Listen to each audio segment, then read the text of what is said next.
Hi everyone, स्वागत है आपका एक नई क्लास में।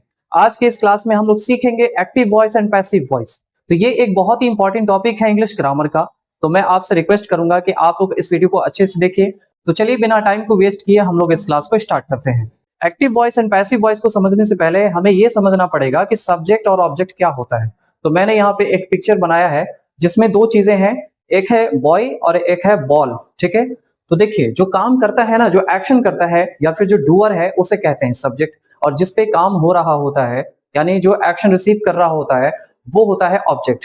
तो जैसे देखिए बॉय बॉय क्या कर रहा है, तो वो खेल रहा है, बॉल को किक मार रहा है। तो ये जो बॉल को किक मारने वाला पर्सन है वो हो जाएगा सब्जेक्ट, तो बॉय कहलाएगा सब्जेक्ट। और किक मारना हो जाएगा वर्ब, जिसको किक्स कहेंगे। और इसके बाद जिस पे असर हो रहा है या फिर जो एक्शन रिसीव कर रहा है, यानी किक मार रहा है किसको, तो भाई बॉल को लग रहा है किक, तो जो एक्शन रिसीव कर रहा है वो है बॉल। तो ये हो जाएगा सब्जेक्ट और ये हो जाएगा ऑब्जेक्ट, और ये किक वर्ब कहलाएगा। तो आई होप आपको ये समझ में आ गया होगा। तो सेंटेंस क्या बना, the boy kicks the ball. ठीक है, यानी लड़के ने बॉल को लात मारी या फिर किक किया। तो ये बॉय हो जाएगा सब्जेक्ट, ये किक्स हो जाएगा वर्ब और बॉल हो जाएगा ऑब्जेक्ट। तो चलिए आगे बढ़ते हैं। अब हमें ये समझना है कि एक्टिव वॉइस और पैसिव वॉइस क्या होता है, यानी सब्जेक्ट और ऑब्जेक्ट के बारे में समझने के बाद अब हम समझ सकते हैं कि पैसिव वॉइस और एक्टिव वॉइस क्या होता है। तो देखिए एक्टिव और पैसिव वॉइस दरअसल कुछ भी नहीं होता है, बस बात को कहने के अलग अलग तरीके को कहा जाता है। यानी हम अगर किसी बात को कहते हैं तो उसके बात को अलग तरीके से भी हम लोग कह सकते हैं। ठीक है, तो एक उदाहरण के तौर पे समझते हैं। अभी हमने पढ़ा था the boy kicks the ball. यहाँ पे क्या होता है, एक्टिव वॉइस में काम करने वाले पे ज्यादा ध्यान दिया जाता है, जो सब्जेक्ट होता है सब्जेक्ट पे ज्यादा ध्यान दिया जाता है, या फिर जो डूअर जो काम करने वाला है, जो एक्शन कर रहा है उस पे ज्यादा ध्यान दिया जाता है। ठीक है, तो जैसे यहाँ पे देखिए the boy kicks the ball, यानी बॉल को किक कौन कर रहा है, लड़का यानी द बॉय। तो ये सब्जेक्ट हो गया।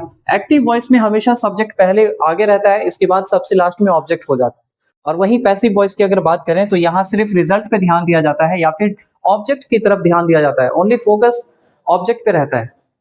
जैसे the ball is kicked by the boy, गेंद लात मारा गया किसके जरिए, लड़के के जरिए लात मारा गया या फिर किक किया गया। तो ये आप समझ पाओगे, यहाँ पे लास्ट में बॉल था एक्टिव वॉइस में, लेकिन पैसिव वॉइस में बॉल पहले आ जाता है और देन उसके बाद सब्जेक्ट को हम लोग बदल के लास्ट में कर देते हैं।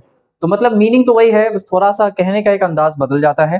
तो चलिए एग्जांपल्स के थ्रू हम लोग समझने की कोशिश करते हैं। पहले लिखा हुआ है शी किक्स फूड, यानी सिंपल प्रेजेंट में लिखा हुआ है शी कुक्स फूड, वह खाना पकाती है। तो यहाँ पे जो खाना पका रही है शी, तो ये हो जाएगा सब्जेक्ट, और जो खाना पक रहा है यानी कुकिंग का जो इफेक्ट हो रहा है किस पे, फूड पे हो रहा है, तो फूड हो जाएगा ऑब्जेक्ट। अब ये देखिए हम पैसिव कैसे बनाते हैं, ऑब्जेक्ट को हम बदल देते हैं, फूड पहले आ गया, फूड इज कुक्ड बाय हर, खाना किसके जरिए बन रहा है, तो उसके द्वारा बन रहा है, उस लड़की के जरिए बनता है। ठीक है, इसके बाद the boy broke the toy, लड़के ने खिलौने तोड़ दिया। ठीक है, तो यहाँ पे देखिए लड़का तोड़ दिया, ब्रोक किसने किया, लड़के ने किया, और टूटा क्या चीज, टॉय, टॉय टूट गया, खिलौना टूट गया, यानी जो तोड़ा वो सब्जेक्ट हो गया, जो टूट गया वो ऑब्जेक्ट है। इसके बाद the toy was broken by the boy, ये है पैसिव वॉइस। ठीक है, यानी द टॉय, खिलौना टूटा, यानी किसके जरिए टूटा था, वो लड़कों के ये लड़के के जरिए टूटा था, खिलौना टूट गया था किसके जरिए, लड़के के जरिए। एक और एग्जांपल देख लीजिए, I will finish the work, मैं काम को पूरा करूंगा, यानी करने वाला मैं हूं तो मैं ही सब्जेक्ट हूं, और मैं क्या पूरा करूंगा, काम को पूरा करूंगा, तो वर्क हो जाएगा ऑब्जेक्ट, और फिनिश हो जाएगा वर्ब, ये तो आपको पता ही है। तो चलिए इसके बाद इसको बदलते हैं पैसिव वॉइस में। जो वर्क हमने बोला था द वर्क, वो पहले आ जाएगा, द वर्क। अब यहाँ पे फ्यूचर टेंस है, इस्तेमाल हुआ है फ्यूचर टेंस, तो विल आ जाएगा, the work will be finished by me. तो हमने एक्टिव वॉइस और पैसिव वॉइस के बीच का फर्क भी समझ लिया है, और ये भी समझ लिया है कि भाई ये दोनों क्या होते हैं। तो अब हम इसे इसके रूल के बारे में बात करेंगे कि इसके क्या क्या रूल होते हैं, बनाते कैसे हैं, उसके बाद हम बनाएंगे। उसके बाद मैं कुछ आपको एक्सरसाइजेस दूंगा ताकि वो आप करके उसका कुछ प्रैक्टिस कर सको और आपको पता चले कि आपने कितना सीखा। तो चलिए अब इसके रूल के बारे में पता करते हैं कि इसके क्या क्या रूल होते हैं। ठीक है, जो सबसे पहला नियम होता है वो होता है subject becomes object, object becomes subject, यानी सब्जेक्ट ऑब्जेक्ट हो जाता है, ऑब्जेक्ट सब्जेक्ट हो जाता है, दोनों में चेंजेस आ जाते हैं। यानी अगर पहले सब्जेक्ट रहेगा तो वो पीछे चला जाएगा, यानी ऑब्जेक्ट की जगह पे आ जाएगा, और ऑब्जेक्ट अगर लास्ट में है तो ऑब्जेक्ट पहले आ जाएगा। यानी एक्टिव वॉइस में तो सब्जेक्ट पहले रहेगा, लेकिन पैसिव वॉइस में ऑब्जेक्ट पहले आ जाएगा। तो ये पहला रूल होता है, हमें सब्जेक्ट ऑब्जेक्ट का जो प्लेस होता है वो चेंज करना पड़ता है। दूसरा जो नियम हमें बताया जा रहा है वो होता है वर्ब हमेशा थर्ड फॉर्म में ही इस्तेमाल किया जाएगा। वर्ब का इसमें पैसिव वॉइस में वर्ब का कोई भी फॉर्म इस्तेमाल नहीं हो सकता, ये चीज आपको एकदम ध्यान देना होगा। और वर्ब का पैसिव मतलब जो थर्ड फॉर्म होता है वो कैसे मतलब कैसे चेंज करेंगे, तो यहाँ देख लीजिए एग्जाम्पल के तौर पे ईट, अगर किसी सेंटेंस में ईट आएगा तो उसका थर्ड फॉर्म आपको बनाना होगा ईटन। तो ये पास्ट पार्टिसिपल में आपको चेंज करना पड़ेगा जिसको थर्ड फॉर्म कहते हैं। तो ये एनी हाउ ये तो मस्ट इंपॉर्टेंट है। यानी यहाँ पे मैंने लिख दिया है कि no verb 3 no passive voice, यानी अगर आप वर्ब 3 इस्तेमाल नहीं करेंगे तो उसका कोई पैसिव वॉइस नहीं बनेगा। और एक और एग्जांपल देख लीजिए, हम हमेशा एक हेल्पिंग वर्ब जरूर ऐड करते हैं वर्ब 3 से पहले, यानी पास्ट पार्टिसिपल से पहले हम लोग कोई हेल्पिंग वर्ब जरूर लगाते हैं। For example is, am, are, was, were, be, being, been, इस तरह के हम लोग हेल्पिंग वर्ब जरूर इस्तेमाल करते हैं। और इसके साथ साथ अगर यहाँ पे कोई जैसे सब्जेक्ट है तो पैसिव वॉइस में बाय का इस्तेमाल हो जाता है, बाय के बाद सब्जेक्ट आप उसका लिख सकते हो। तो बाय तो एनी हाउ आपको लगाना पड़ता है। तो हमने रूल के बारे में तो अच्छे से समझ लिया है कि इसके क्या क्या नियम होते हैं, लेकिन अब हम लोग जानेंगे कि मतलब टेंस के अकॉर्डिंग किस तरह से पैसिव वॉइस को चेंज किया जाता है, ये हम बात करेंगे। मतलब जो टेंस के अकॉर्डिंग हम लोग किस तरह से बनाते हैं। तो देखिए, अगर सिंपल प्रेजेंट में अगर कोई सेंटेंस लिखा हुआ है तो फिर हो जाएगा उसका a letter is written by her. यहाँ पे देखिए एक सेंटेंस है शी राइट्स अ लेटर, वह पत्र लिखती है। तो यहाँ पे क्या होगा, अ लेटर पहले आ जाएगा, इज लगाएंगे जो कि मैंने अभी आपको बताया था, हेल्पिंग वर्ब आपको लिखना ही है। उसके बाद किसी भी वर्ब का थर्ड फॉर्म हो जाएगा, पास्ट पार्टिसिपल आपको करना है। देन उसके बाद बाय ऐड करना है, उसके बाद कोई सब्जेक्ट आ जाएगा। यानी a letter is written by her, जो पत्र है उनके द्वारा लिखा जाता है। शी रोट अ लेटर, अगर सिंपल पास्ट में कोई सेंटेंस होगा शी रोट अ लेटर तो कैसे होगा, अ लेटर वाज, यहाँ पे हेल्पिंग वर्ब वाज आ जाएगा, क्योंकि यहाँ पे इज आया था क्योंकि वो प्रेजेंट में था, वाज आया यहाँ पे क्योंकि ये पास्ट में है। तो a letter was written by her. इसी तरह से अगर कोई सेंटेंस सिंपल फ्यूचर में होगा तो ऐसे हो जाएगा a letter will be written by her, बस कुछ नहीं, हेल्पिंग वर्ब चेंज हो जाएगा, बाकी जैसे बनाया जाता है वैसे ही बनेगा।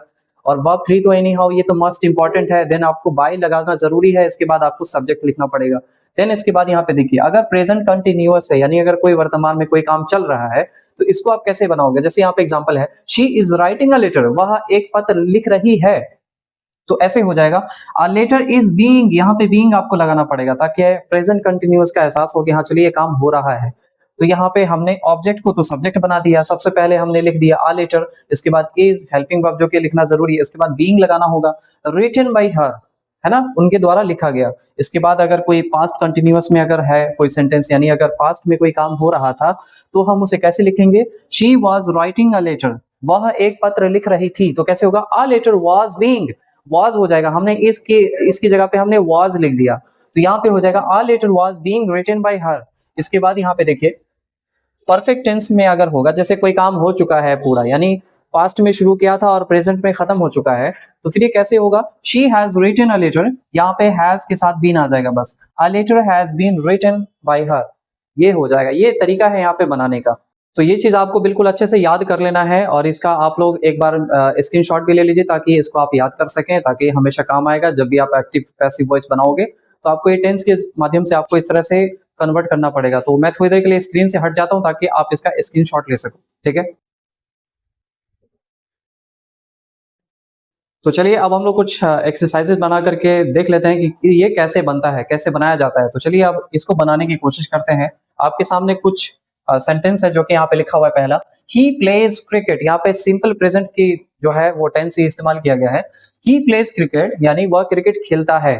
तो ये कैसे होगा, क्रिकेट पहले आ जाएगा, यहाँ पे आपको लिखना है क्रिकेट, है ना, यानी ये जो ऑब्जेक्ट है पहले आपको लिखना पड़ेगा। क्रिकेट लिखने के बाद आपको इज लिखना है, और प्लेस का हो जाएगा प्लेड, जो कि मैंने आपको बताया था वर्ब हमेशा थर्ड फॉर्म में इस्तेमाल होगा। क्रिकेट इज प्लेड, उसके बाद आपको लगाना है बाय, उसके बाद जो सब्जेक्ट था उसको यहाँ पे लिखना है ही का जो हो जाएगा हिम, ही का हम लोग बना देंगे हिम, बाय हिम, इन उनके द्वारा खेला गया, क्रिकेट उनके द्वारा खेला जाता है। देन उसके बाद यहाँ पे देखिए the teacher punished the student, यानी यहाँ पे सिंपल पास्ट इस्तेमाल किया गया है। The teacher punish the student, यानी जो टीचर है वो छात्रों को पनिश किया था। तो यहाँ पे ऑब्जेक्ट कौन है, द स्टूडेंट, यहाँ पे हम इस ऑब्जेक्ट को पहले लिखते हैं, द स्टूडेंट। यहाँ पे कब हुआ था, पास्ट में, तो वाज लिखेंगे, वाज, यहाँ पे पनिश्ड हो जाएगा, इसका थर्ड फॉर्म तो पनिश्ड होगा। किनके द्वारा हुआ था, बाय द टीचर। चलिए इसके बाद एक और देखिए, she is singing a song, वह गाना गा रही है। यहाँ पे प्रेजेंट कंटिन्यूअस इस्तेमाल हुआ है, तो अ सॉन्ग आपको लिखना है सबसे पहले, अ सॉन्ग। उसके बाद आएगा इज, इसके बाद आएगा बीइंग, जो कि मैंने आपको बताया था अगर प्रेजेंट कंटिन्यूअस में होगा तो आपको बीइंग लगाना है, या फिर पास्ट कंटिन्यूअस में होगा तो भी बीइंग लगाना है। अ सॉन्ग इज बीइंग, सिंग का हो जाएगा सैंग, सॉरी,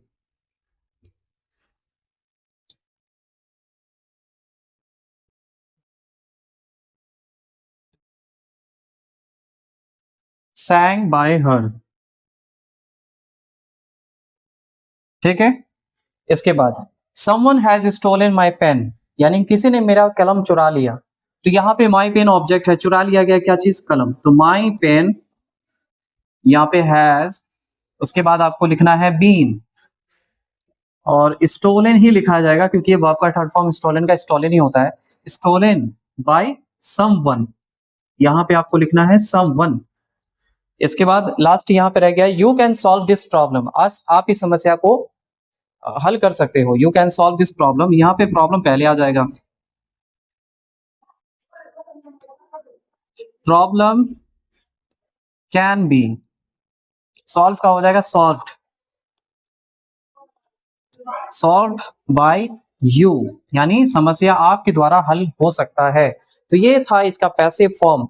तो चलिए ये आप लोगों के लिए कुछ अभी होमवर्क है जो कि आपको बनाना है, और इसका जवाब आपको कमेंट सेक्शन में जरूर देना है। तो आप लोग इसको बना करके जरूर कमेंट में बताइए कि कैसे बनेगा, इसका आंसर क्या है, तो फिर मैं आपको इसका सही जवाब बताऊंगा, ठीक है। तो आज के लिए इतना ही। अगर आपको ये वीडियो अच्छा लगा तो वीडियो को लाइक कीजिए, और हमारे अगर चैनल पर नए हैं तो चैनल को सब्सक्राइब कीजिए और अपने दोस्तों में भी शेयर कीजिए। तो फिर मिलेंगे एक और नई वीडियो के साथ, तब तक के लिए आप लोग अपना ख्याल रखिए।